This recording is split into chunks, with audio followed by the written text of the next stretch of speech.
Hello, everybody, and welcome to our third project of the semester, which is Impressionism, one of my favorites.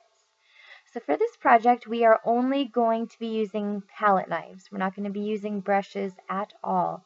And this week, we're going to be creating palette knife paintings. First, let's go back and review a little bit of art history. This is Claude Monet. You might recognize him from some of his huge mural-sized water lily paintings, or perhaps something a little bit smaller like this. But regardless, he has a pretty signature style that's really easy to recognize. We know that Impressionism came from Claude Monet's painting Impression, Sunrise, pictured here, and that started the Impressionist movement.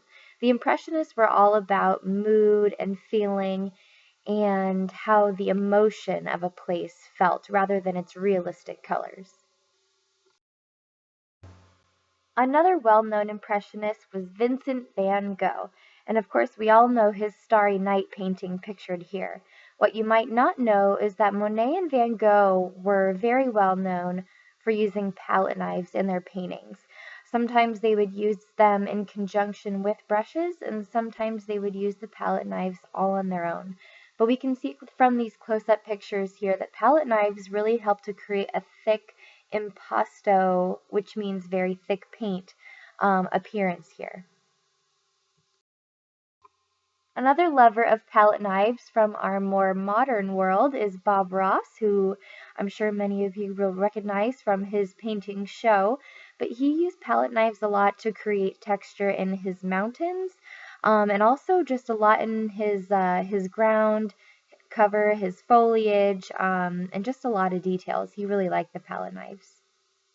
Here we also have a modern artist by the name of Leonid Afremov, and his really colorful impressionist paintings have gotten him noticed.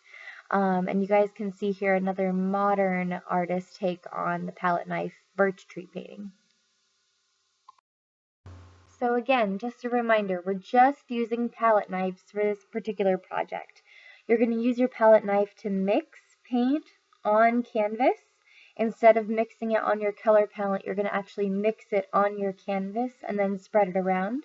You guys can also create various layers for your mountains, for background, foreground, and middle ground.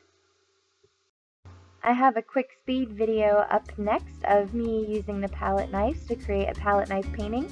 But just have fun with this one. I think there's a lot of different ways that you can use these palette knives. There's no real right or wrong way to do it, so I want you guys to experiment with a few different sizes and have fun, and I'll be around to help you guys.